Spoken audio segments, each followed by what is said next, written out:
There are truths buried in the soil of this world that no sermon ever dares whisper and no scripture ever dares admit. Truths so cold they could freeze a man where he stands and strip away every illusion of safety he ever carried within him. I want you to imagine stepping into a house where time has not moved, where the walls breathe with secrets and the air itself feels heavy with the weight of silence. Now imagine discovering that the family who lived there for generations never buried their dead. The Halberts were not ordinary people, and their legacy was not written in land deeds or family Bibles. It was carved into the marrow of those who entered their home, a place where every shadow lingered too long and every floorboard seemed to groan with something more than age. Men who entered spoke of a cold that clung to the skin even in summer, and a smell that lingered in the lungs like old iron, and rain the locals whispered but never investigated for. The Halberts held both wealth and silence, and those two powers together can bury more than any grave. When the youngest son was asked once about the family cemetery, he smiled, but his smile was not kind. He simply said, "We do not bury our own," and walked away, leaving the question to rot in the air. His words would echo through generations, until one storm ripped apart the old house, exposing truths that were meant to be sealed forever. The first men who entered after the storm broke through found themselves surrounded by walls that had been more than walls. They were tombs, but not of stone or earth. The plaster and timber hid the unburied bodies of their own kin, stacked and sealed away. Not decayed as they should have been, but preserved as if time itself had been halted by ritual or obsession. Their eyes sunken, but their presence undeniable. This was not preservation out of love or mourning. It was power. The Halberts drew strength, not from aisle or scripture, but from keeping their dead, near binding them in the marrow of the house itself, as guardians or prisoners. No one could tell the difference. Whispers rose of forbidden rites, whispered in back rooms of spirits chained to the flesh, that should have rotted away, and in that revelation one truth was born. The Halberts never sought heaven. They sought dominion over death itself. You must understand, this was not madness in the way the world defines madness. This was calculation. This was design for. The Halberts did not stumble upon this practice. They guarded it, refined it, and passed it down like a treasure.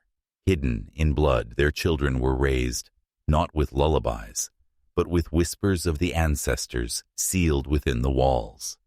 And every creak of the house was said to be the voices of those who came before, watching, listening, judging.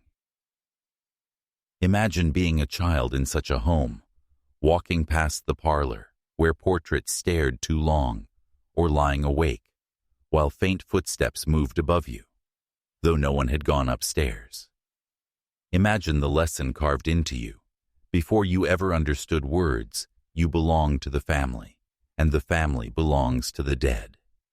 There is no escape, only inheritance, only chains disguised as lineage. The townspeople felt it without seeing it. They knew to keep distance. They spoke quietly of strange fires burning in the Halbert windows. Long past midnight, they spoke of candles flickering against the curtains and shadows dancing, though no sound of prayer ever rose, only silence, broken by whispers. The preacher once tried to call them out, to summon the town to reckon with the Halberts, but the next morning he was gone, his pulpit empty, his Bible open to a page about the dead rising. Power is not always shown in gold or steel. Sometimes it hides in silence, in fear, in the knowledge that no one dares question you, and the Halberts understood this better than kings. While other families buried their dead in neat rows under white stones, the Halberts swallowed their dead whole, folding them into their home, brick by brick, body by body, as if every corpse was another foundation stone to keep their dominion alive. The storms that rattled through Alabama in those years tore apart farms, split barns, set trees ablaze. Yet the Halbert house stood untouched. Like the storm, its elf feared to enter their walls. And when the winds finally did rip open those secrets, the truth spilled out. Too late for the living, too late for the ones who had spent decades sleeping next to the dead, without ever knowing. And so the question remains, why did they keep the bodies? What power did it grant them? Was it fear of judgment or hunger for it? Was it devotion or defiance against the God who promised dust to dust? You will learn soon enough that the answer was darker than either. The first discovery was not made by historians nor by the law, but by a child, a boy chasing after a stray dog who vanished into the Halbert property. He returned, pale, trembling, whispering of a hand sticking out of the wall where the plaster had cracked. The townsfolk tried to laugh it away, but unease spread quickly because children are untrained in lies. They speak what they see without filter, and his eyes told the story better than words ever could. Weeks later, a storm ripped away the siding of the east wing, exposing not wood, not insulation, but bone, stacked neat as timber, layered like bricks. Each rib, each skull pressed against mortar, as though the house itself was feeding on them. The townspeople stared, unable to speak. But inside, they all understood this was no accident, no burial gone wrong. This was intention. This was ritual. From that moment, the Halberts ceased being human in the minds of their neighbors. They became a clan bound to something older than law, older than scripture, bound to the flesh of their own blood sealed forever into their home. And people whispered that each body was not dead at all, but listening from behind the walls, their silence becoming the heartbeat of the house itself. The sheriff tried once to enter, but he returned days later, wandering barefoot through the fields, clothes torn, eyes empty, repeating a single phrase over and over. The house will not let go. His badge was found in the dirt, his gun left rusting by the Halbert fence line. No man in town ever took up his post again. They all understood the truth. Some places are not policed. They are endured. You see, this was not about grief. It was about control. For to keep the dead within reach is to keep their gaze forever near, reminding the living of loyalty, of obedience, of the weight of family above all else. And when the young Halberts cried at night, they were not comforted by mothers or fathers, but by the thought of the dead pressed into the walls, whispering allegiance through silence. There was no graveyard for the Halberts. Their graveyard was their dining room, their stairwell, their parlor. Every step, every breath was taken alongside the bones of those who had gone before. And in that endless communion, the family grew colder, harder, more powerful.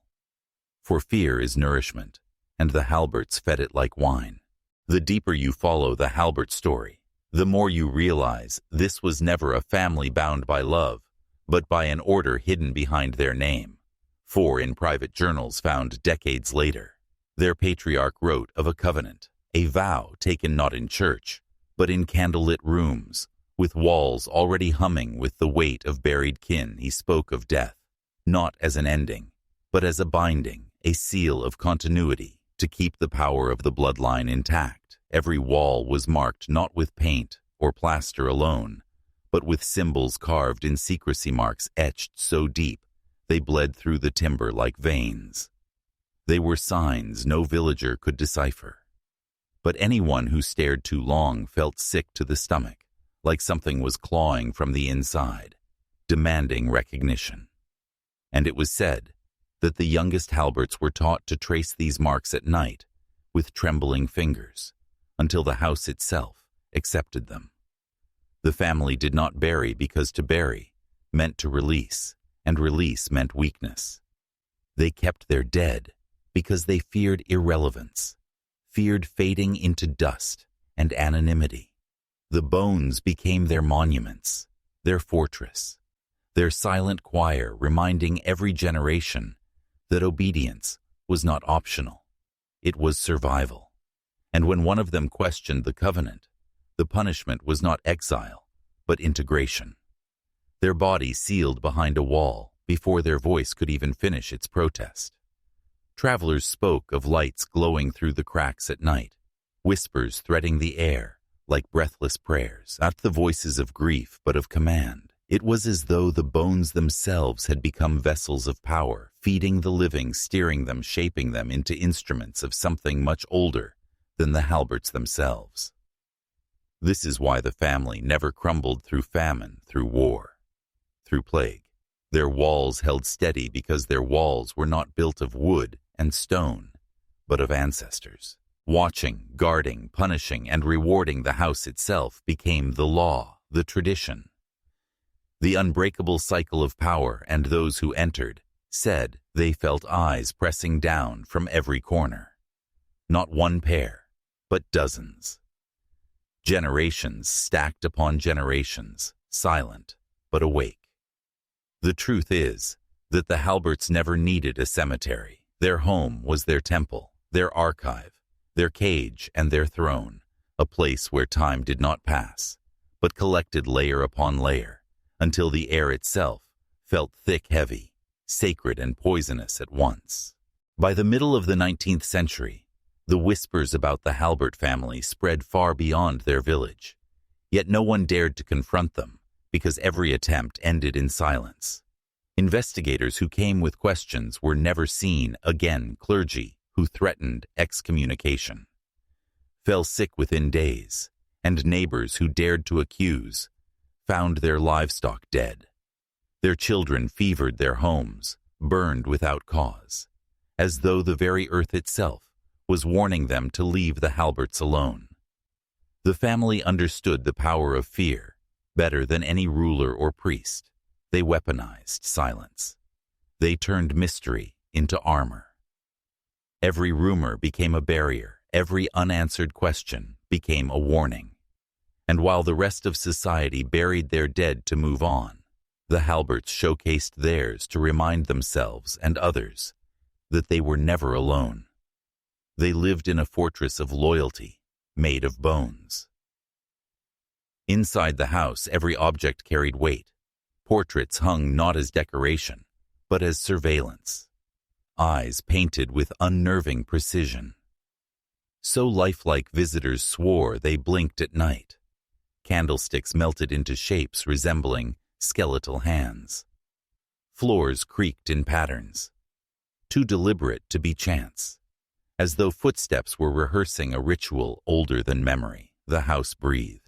It shifted, it spoke in ways only the Halberts understood. What the outside world never realized was that keeping the dead was more than superstition. It was strategy. It was control, because the living were never free. They were bound by generations, staring down at them through the walls. Every choice scrutinized, every failure condemned, and the fear of becoming part of the wall kept obedience unbreakable. No one rebelled, because rebellion meant entombment. No one escaped, because escape meant erasure. And yet the most chilling truth was that the Halberts did not merely fear death. They courted it. They believed each passing G. Narration added, not loss, but power. Every body sealed in those walls was fuel for the family flame, a reservoir of energy, feeding those still alive. They spoke of vitality, inherited not just through blood, but through bone, as if marrow carried memory, as if skeletons whispered wisdom and vengeance through the cracks. So when outsiders saw tragedy, the Halberts saw triumph. When the ground swallowed corpses of other families, they stood taller, for theirs stood still within reach, unrotted, unseen, but undeniably present. They believed themselves chosen, untouched by decay, untouchable by time. The Halbert home was not merely a place to live. It was a monument, a structure engineered to bind flesh, memory and will into one unbroken chain. The walls were thicker than necessary, not for protection from storms or intruders, but because every layer concealed something unspeakable. Bricks laid beside rib cages, mortar mixed with ashes. Bones fitted into the foundation, as though the dead themselves carried the weight of the house. Each room carried a presence. The parlor, for instance, was not just a gathering place, it was a stage. Every chair positioned as if for an audience. Every table angled toward the hearth, and behind the hearth in the spaces unseen rested the skulls of ancestors staring forward in silence, as though still listening, still judging, so that no conversation, no confession, no secret ever truly escaped the room. The children of the Halberts grew up knowing the walls were never empty. Bedtime was not a comfort, it was a test. They learned to sleep beside whispers, they learned to dream with eyes on them from beyond the plaster. If a child disobeyed, they were taken to the cellar and left among the sealed alcoves, where fragments of faces stared from shadows, where skeletal hands jutted through cracks, to remind them of the cost of disloyalty. Obedience was not taught through words, it was etched into terror. What outsiders never saw was the meticulous way the Halberts preserved what should have rotted jars of strange fluids, lined shelves, containing organs too intact for their age, hair braided and preserved in ribbons, bones polished until they gleamed like ivory tokens, every relic catalogued, not as keepsake, but as currency, because within the family possession of the dead equaled power. One did not inherit wealth. One inherited guardianship of remains. Even more unsettling was the way they spoke to the walls during meals, before decisions, before marriages.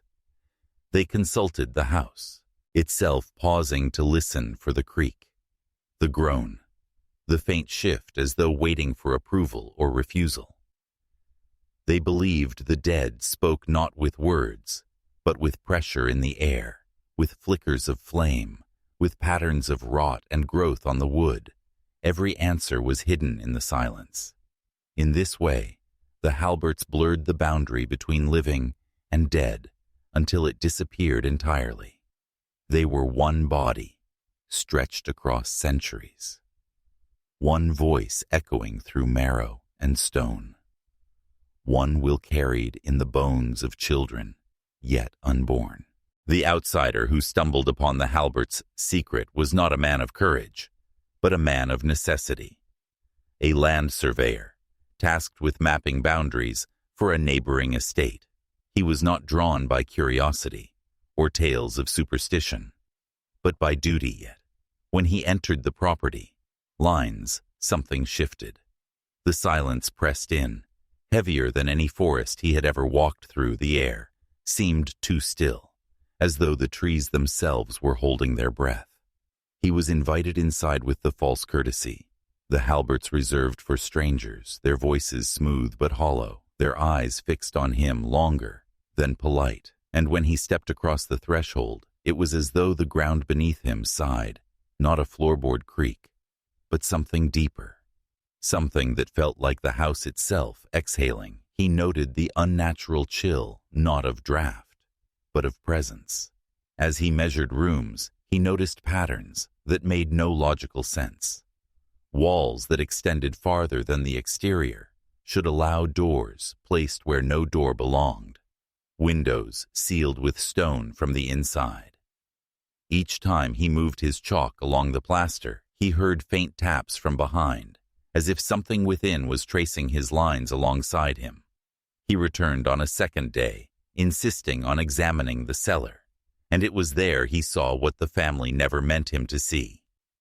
Alcoves stacked with human remains, not in decay, but in order, femurs arranged like pillars, ribs stacked like shingles, skulls fitted neatly into niches, as though forming a second hidden architecture within the foundation. It was not a burial ground, but a cathedral of the dead. The surveyor's lantern trembled in his grip, the flame guttering in the damp air. Yet instead of recoiling, he leaned closer, drawn by a fascination he could not name. Each bone had markings carved into it, strange sigils etched so deep they seemed to pulse in the lantern light. The Halberts had not simply kept their dead. They had inscribed them, weaponized them, chained their very essence to stone.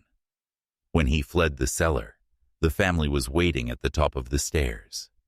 Their faces calm, their eyes glinting with the certainty of people who had watched this unfold countless times before they told him that to see the dead was to become bound to them, that he would leave not as a free man, but as part of their design.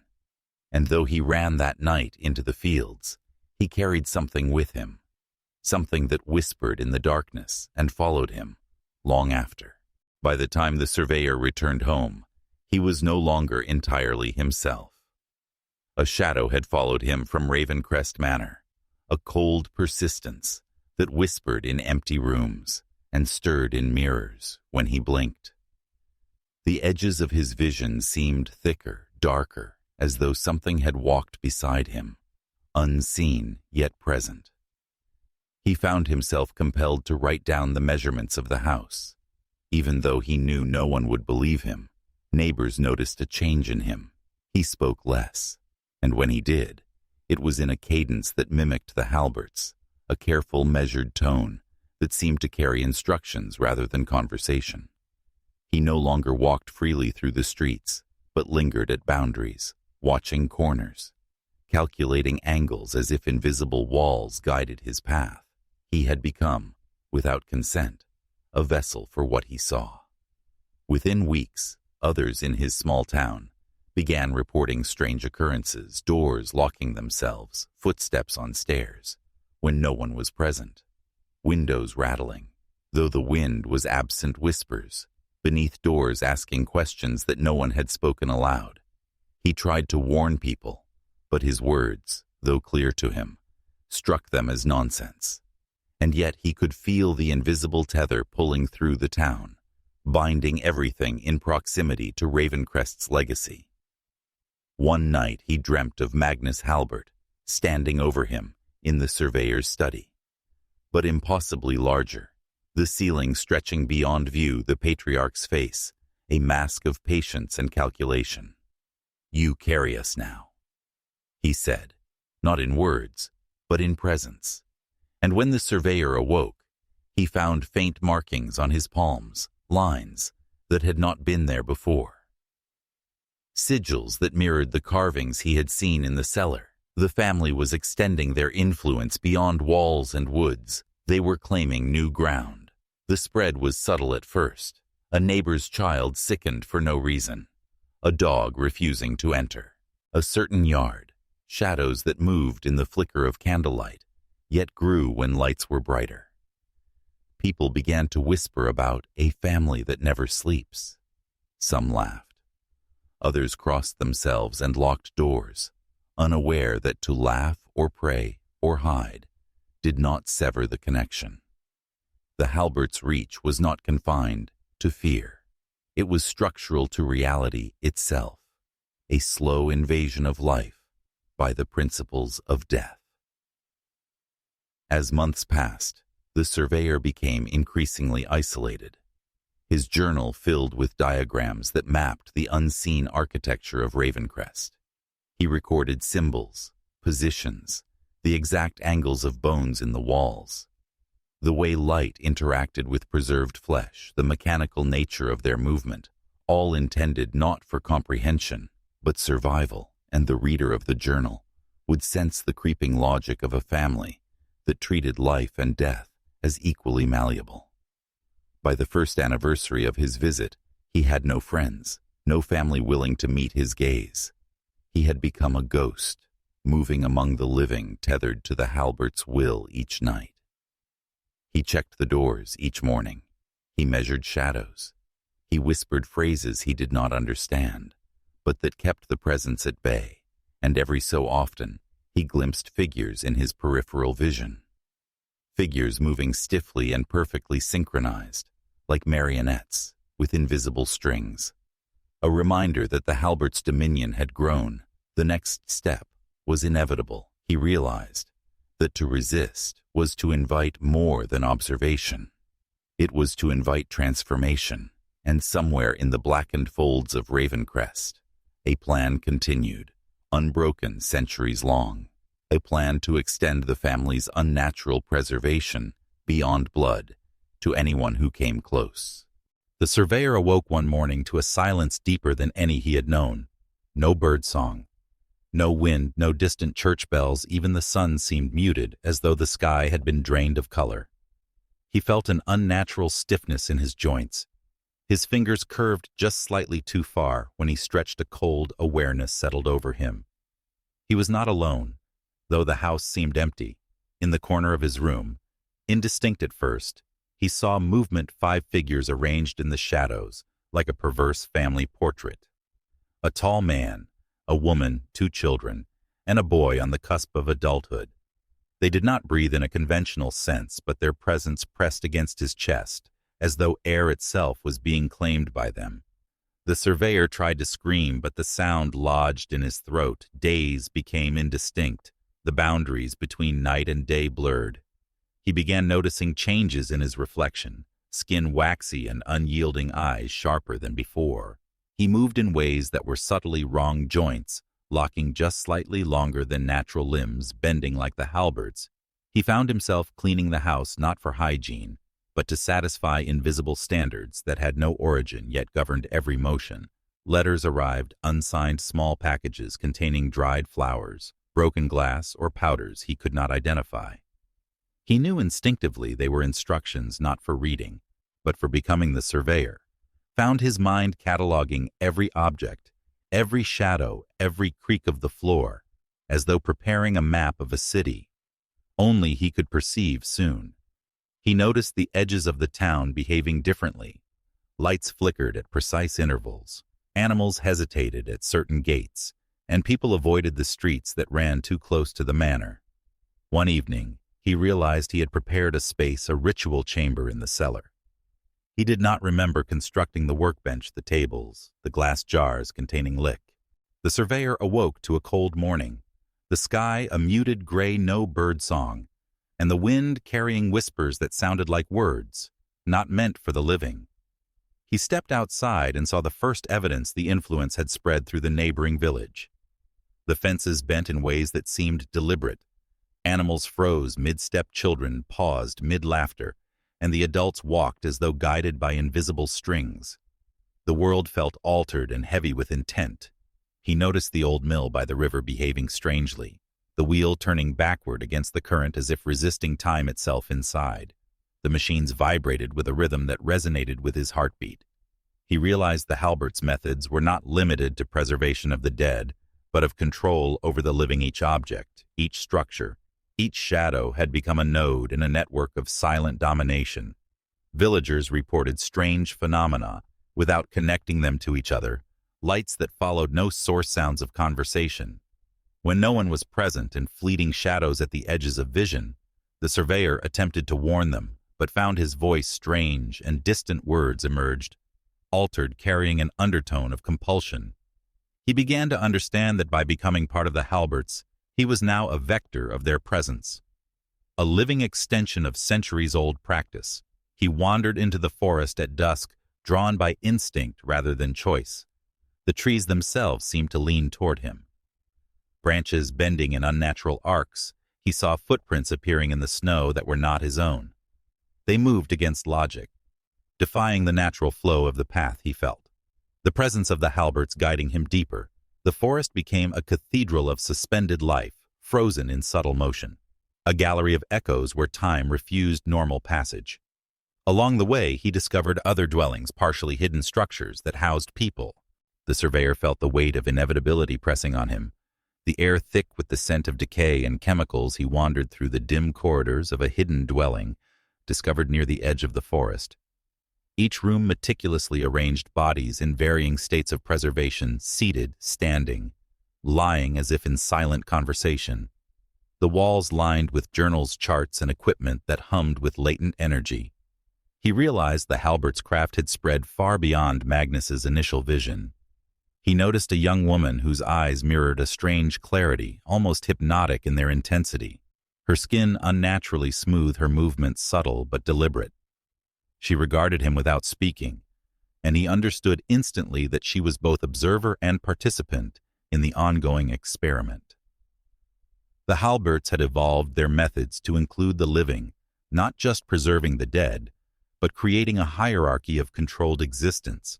Compelled by curiosity and fear, he followed her to a chamber at the center of the dwelling, a room dominated by a large table scarred by decades of work metal instruments lined its edges, a faint residue of chemicals clinging to their surfaces. The surveyor recognized the patterns described in the journals, the same formulas for prolonging life, for binding essence to the corporeal form, and for merging consciousness across generations. The young woman gestured for him to assist, and against his own volition he found his hands moving in synchrony with hers.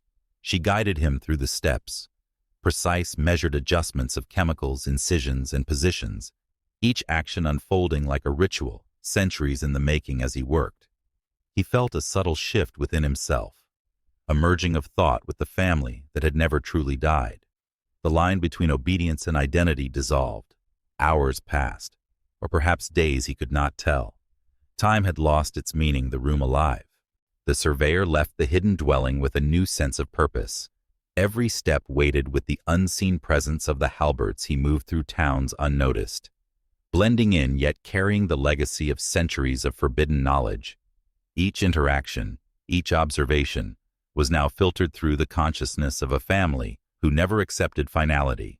The people he met were unwitting participants in a quiet experiment. In a remote village, he rented a modest house at the edge of the forest. There he began to replicate what he had witnessed slowly at first, preserving small animals, then elderly neighbors who had no family or close ties. The town whispered of strange noises late at night. A woman seen through frosted windows, sitting unnaturally still, staring without blinking. The surveyor ensured everything remained hidden, yet rumors began to coalesce like shadows at the edge of perception. Children of the village grew fascinated and frightened by what they glimpsed. They whispered of the stiff family that moved without pause, of the faint chemical smells in abandoned barns, of silhouettes that never aged, their fears and curiosities intertwined. The surveyor watched carefully, noting which souls were drawn to the sight, their minds receptive, their curiosity insatiable. These were the candidates the Halberts had always sought, the living extensions of their undying family. Letters arrived addressed to the surveyor bearing strange symbols and wax seals. They spoke of places far across the land where similar preservations had been attempted, communities where people disappeared quietly, leaving behind homes staged as if frozen in time. The surveyor realized the network was already expanding. He was not alone. The Halberts' influence had migrated through decades, across oceans, seated in towns where history forgot to notice the absences. A blacksmith named Thomas in Pennsylvania reported c. The surveyor arrived at a secluded village in the Appalachian Mountains, a place shielded by steep cliffs and dense forests. The locals lived simply, unaware of the creeping influence of the Halberts. At first glance, the village seemed untouched by time, yet he sensed a subtle tension, a quiet unease beneath the routine of daily life. Stories of families disappearing into the night, of strange lights flickering across abandoned fields, had circulated quietly for decades, but were dismissed as folklore. The surveyor moved cautiously, aware that some residents were suspicious, resilient to the subtle seduction of the Halberts' philosophy. In the village, he met a family who had long resisted outside influence.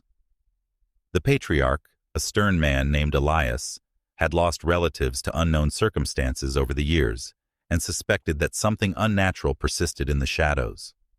He spoke in hushed tones of bodies that moved unnaturally, of whispers in abandoned barns, and of distant ancestors who seemed not to rest. Elias had dedicated his life to protecting the living from what he called the unfinished, families who had embraced death only to reject it. The surveyor realized he was encountering resistance unlike any before, a challenge to the Halberts' expanding network. The surveyor observed carefully, noting the layout of the Elias household. It was a fortress against preservation, designed to block chemical contamination and conceal knowledge. Strange wards and sigils adorned the walls, remnants of old traditions meant to protect the living. Elias's children were educated in skepticism, trained to identify and resist manipulation. Their minds sharpened against the subtle hypnotic pull that the Halberts' teachings exerted. The surveyor felt unease, sensing that if he misstepped, the family could disrupt the careful spread of Magnus's philosophy in this region. At night, the Halberts' influence spread quietly into urban centers, their methods adapting seamlessly to the dense, chaotic life of city streets. In narrow alleyways, abandoned tenements, and neglected attics, they found fertile ground. Unlike the isolation of the highlands or Appalachian villages, the city provided anonymity and opportunity. Families desperate to evade disease, poverty, or death itself became inadvertent recruits. They were taught subtle preservation techniques under the guise of alchemy, medicine, or spiritual practice. The Halberts never forced their methods. They offered choice, and those who accepted often did not realize how deeply they had been transformed. In the heart of a sprawling industrial city, a small building became their laboratory. The Halberts adapted to modernity, using chemicals, refrigeration, and mechanical contraptions to maintain their growing network. They recruited apprentices from the fringes, orphans, wanderers, and disillusioned scientists, people whose curiosity outweighed fear. Each apprentice received instruction in meticulous observation, anatomical study, and the arcane philosophy that framed death as a temporary inconvenience rather than an end. They were taught to view life and death as malleable, a continuum rather than a line drawn in the earth. The urban environment presented new challenges. Local authorities were alert, neighbors inquisitive, and the proximity of bustling streets created exposure. The Halberts' adaptation was surgical, precise, and untraceable. They established secret passages, hidden rooms, and coded journals in plain sight. Each body they preserved was a testament to patience, blending seamlessly into everyday life. They walked streets as if ordinary, conversed with locals without revealing the underlying truth, and maintained an almost invisible influence over the city's forgotten spaces, reports of Yun. By the 1920s, the Halberts network had evolved into a disciplined system, blending science, ritual, and secrecy. Their methods became increasingly audacious. Preservation was no longer limited to the deceased. Select living subjects were now part of experiments. Those who had willingly apprenticed, or who had fallen under the family's subtle influence, were treated with precision, administered tinctures and serums that slowed aging, altered physiology, and numbed pain. They became living testaments to the Halberts' philosophy, a delicate balance between life and suspended animation, neither fully alive nor entirely changed. These were carefully controlled trials, hidden in urban basements, remote warehouses, and secluded country estates. The family maintained a strict hierarchy. Magnus, even decades into his unnaturally prolonged existence, remained the unchallenged authority. Emily, having survived alongside him through years of application, oversaw apprentices and maintained journals that detailed each experiment with obsessive precision. The children, now adults by appearance though not necessarily by age, were integral to the operations, their movements deliberate, their presence a constant reminder of the family's continuity. Outsiders occasionally glimpsed these figures, often describing them as unnervingly still, yet always observing, always present, a silent chorus to the family's unseen symphony. Whispers began to circulate. Individuals connected to the Halberts reported strange transformations, slowed pulse, unchanging skin, resistance to illness. Some vanished for months only to reappear with subtle, almost imperceptible differences. Observers described eyes that held too much awareness, movements that lacked fluidity, and voices that carried a hypnotic cadence. The city became an incubator of fear and fascination. People speculated, rumors spread, yet no PE. As the 1940s dawned, the Halberts' influence began to slip beyond their immediate borders. Their philosophy of suspended existence and their mastery of preservation techniques drew the attention of those who operated in shadows, far larger than any family estate. War had gripped the world, and in chaos, secrecy found fertile ground. Whispers of the Halberts reached international ears. Occult societies, clandestine laboratories, and intelligence networks, desperate to harness power beyond the natural order.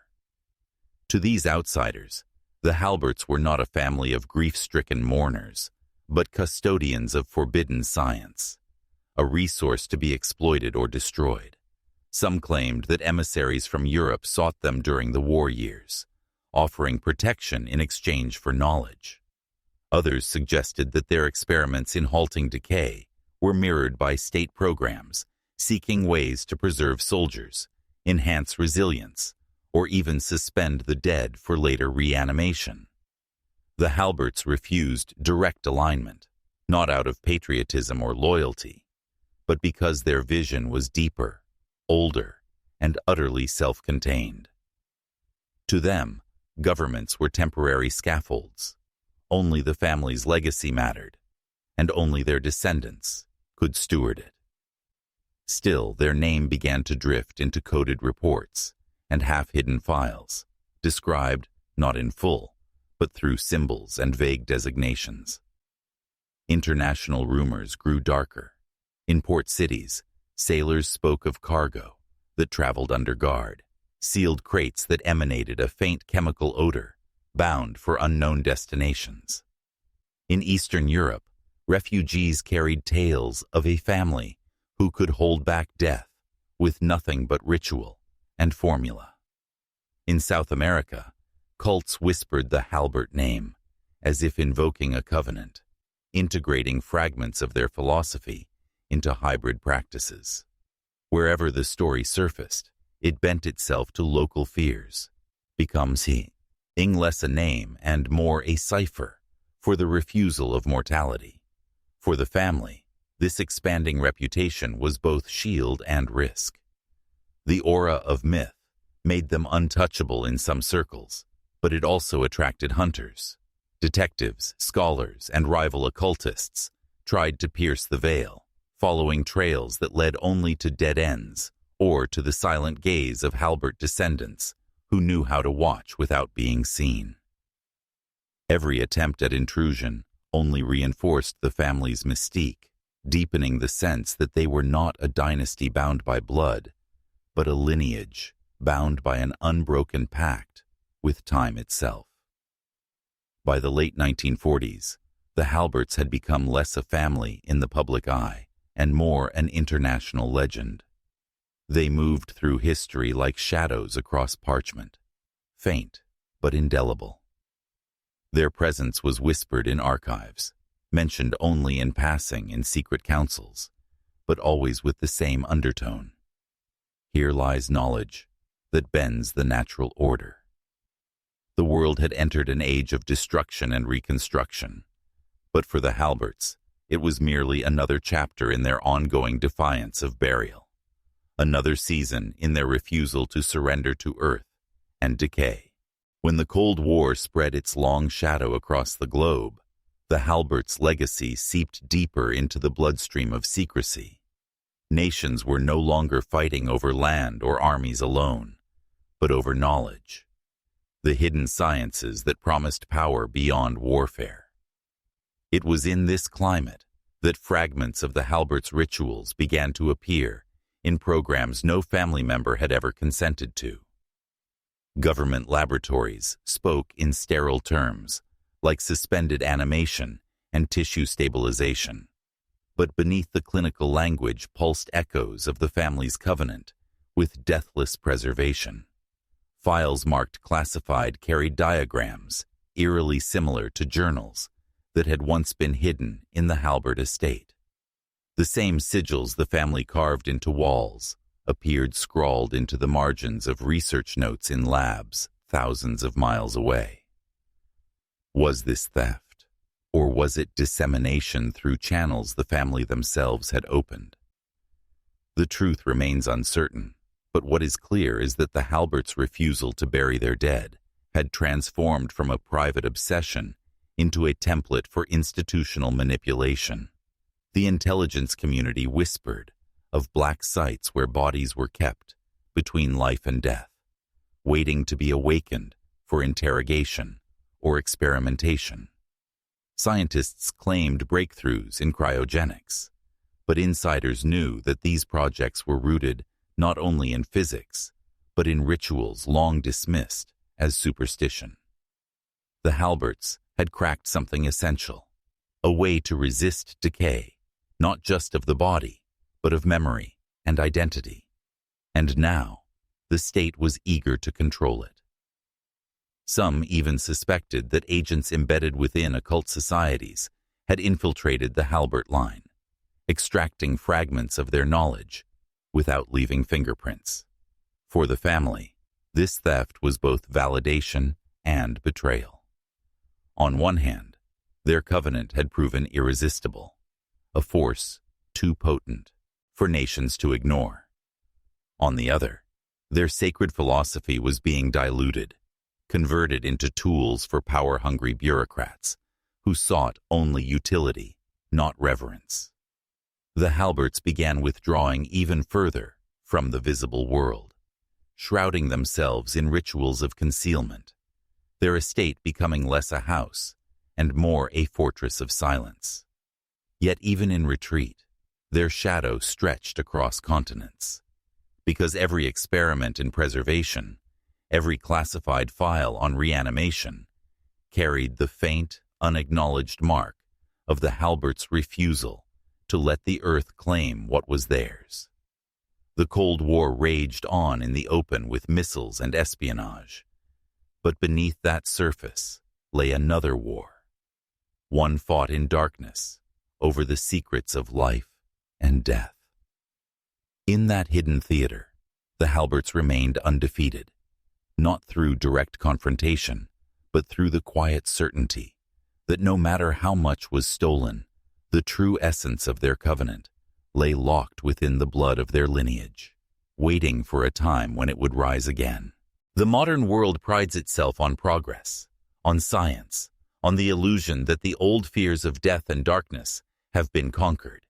Yet beneath that veneer, the Halberts' legacy stirs like a buried heart still beating in secret.